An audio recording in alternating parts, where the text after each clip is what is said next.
Hi everyone and welcome to a No Man's Sky discussion. I hope you're perfectly relaxed and have yourself a tasty beverage, perhaps a coffee or tea, maybe a snack. I have myself a weird combination today. I have graham crackers and a homemade cafe mocha. I ran out of those golden Oreos. Man, those things are so good with coffee. But I digress. Today, guys, we'll be discussing the tremendous, all-powerful No Man's Sky engine, the great potential of No Man's Sky as a game, and my CHIMERA testing. In the background here, you'll see some of my panoramic screenshots from my CHIMERA testing and my planetary exploration. And I'd like to begin with my CHIMERA testing. Here recently, this last month, I've gotten a couple of comments on social media and my channel regarding my CHIMERA testing. And the comments, well, they were rude and kind of mean. They were so mean. Basically, but I'm going to acknowledge them because I'm still small enough to where I can acknowledge even frustrated comments as long as they, have some substance to them. And basically the commenters were saying, why aren't you sharing CHIMERA with the community? How do you do this stuff? Where's the mod? Why aren't you sharing this? And they were basically saying, and I'm putting this very, very nicely, they were much ruder about it. They were basically saying, if you're not going to share CHIMERA as a mod with the community, then you're not really part of the community and you should just go away. Well, even though I've covered this in the past, and I know most people don't go back to archived videos and watch this stuff, but I have covered this, but I'll cover it once again. CHIMERA is my own personal testing of the No Man's Sky engine. It changes 2 and 3 times a day, sometimes more. It is a improvisation, it is a spontaneous testing method that I don't back up, I don't have records of this stuff, and it is not a cohesive body of coding. It is not a cohesive body of coding that I can export in the form of a mod for everyone to download. It just doesn't work that way. So, CHIMERA is essentially just a name I give to my personal testing of the No Man's Sky engine, and then I share those results on social media. Even before CHIMERA, all I really wanted to do in No Man's Sky is discover cool new worlds and share it with the community. And so even all these years later, that's what I'm doing with my CHIMERA. I'm trying to exploit the No Man's Sky engine in my limited ability and then share those results with you. So that's what that's all about. I'm sorry. I know it can be frustrating. Maybe, hey, I want to see these worlds personally. I want to experience them. Well, unfortunately, CHIMERA is not an exportable mod, and it never will be. So it's all about just sharing the potential of the engine with the community for those, and there are many, for those who say some of these things aren't possible in the No Man's Sky engine. And that's a great segue into the No Man's Sky engine. Many people, believe it or not, who are very new to No Man's Sky, don't realize the great potential of the No Man's Sky engine. It is believed by many in the modding community that less than 2% of the No Man's Sky engine is being utilized in the current version as far as procedural generation. Now you have to realize back in 2014, all those great pre-release gameplay videos that we saw, and the panel discussions from the developers discussing No Man's Sky, they had everything from true physical stars, true planetary rotation, erosion, the possibility of erosion, procedural variety, from the terrain to flora and fauna.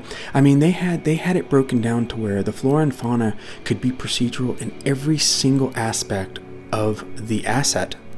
The asset's eyes, nose, all body parts, colors, fur, everything could be procedural. Remember, the motto or the slogan for No Man's Sky basically was saying, I don't know the exact one, but it was saying every leaf, tree, etc. procedural. Well, we don't have that in the current game. And people like to speculate with a myriad of different reasons as to why.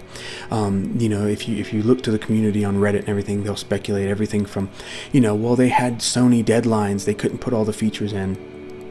Oh, there was a flood. The flood. Remember the flood? The flood ruined all their work. Or hey, even copyright issues with the super formula holding them back.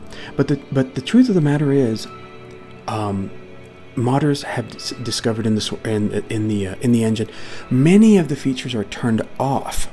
They're still there. They're in the engine. They're in the code, but they're turned off, so they can be turned on. Now, modders do not have access to the source code. The source code is the holy grail, of course, and Hello Games doesn't allow that. Give that to the public, of course. But all of those features are in the source code. Erosion, planetary rotation, all these amazing features, truly almost infinite variety is in the source code.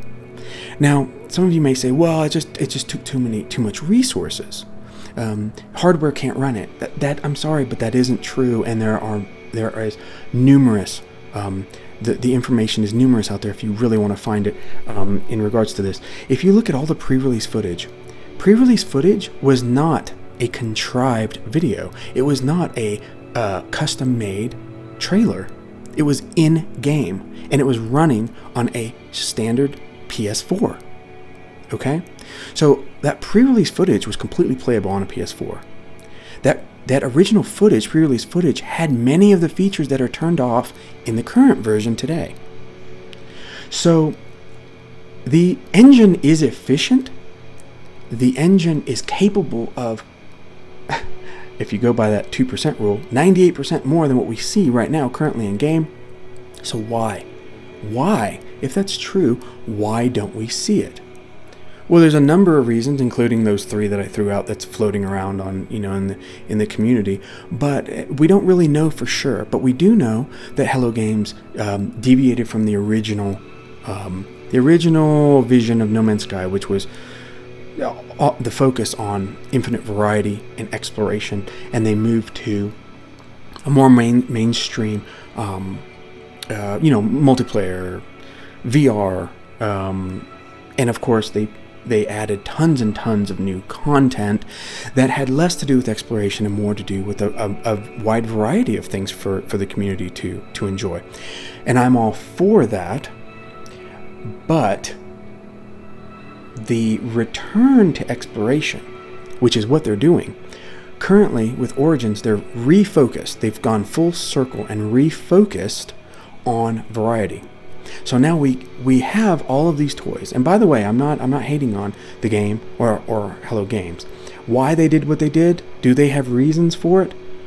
They may not be the reasons we want to hear, but I'm sure there are reasons for it. But the return to variety is a very good thing, and here's why I believe we're going to get many of the features that were considered pre-release features in the current build.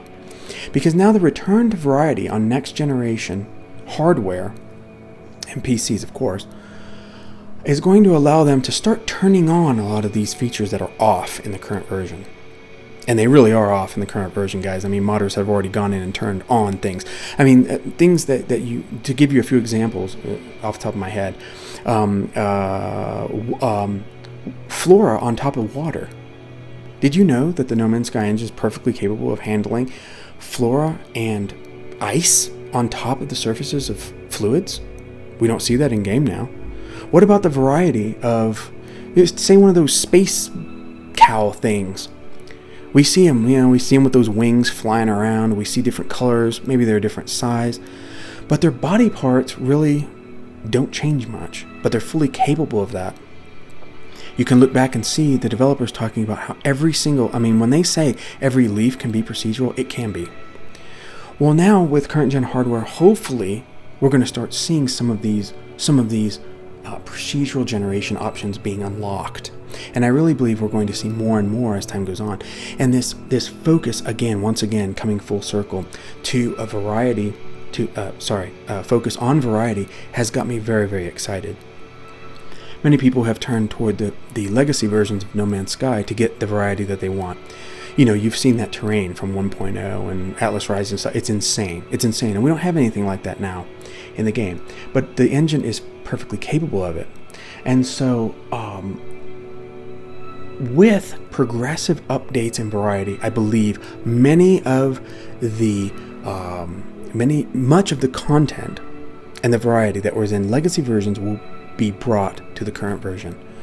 And that's very, very exciting, because modders and people like me that work our butts off to try to unlock some of that variety in the current version now, or in any version now, will be relieved to be able to sit back and have that variety finally in a current version, that without having to modify it. That's my personal dream, is to one day not have to modify No Man's Sky to get the full potential of the No Man's Sky engine. What Hello Games has created is a masterpiece, but it's a masterpiece that's 98% held back. It just blows me away. It blows me away. But it's there. It's in the source code. And so we can look forward to a bright and beautiful future where so many of so much of the content and content that the No Man's Sky engine is capable of is finally given to us. Because in my opinion, No Man's Sky is one of the greatest space games ever made, and its potential is definitely some of the greatest potential of any game currently made, and in my opinion. So maybe I got a little long-winded with this, guys, but I could discuss No Man's Sky all day, every day of the week, actually. So I hope you enjoyed this video. I hope you enjoyed these screenshots, and I hope you have a wonderful day. And we will see you guys next time.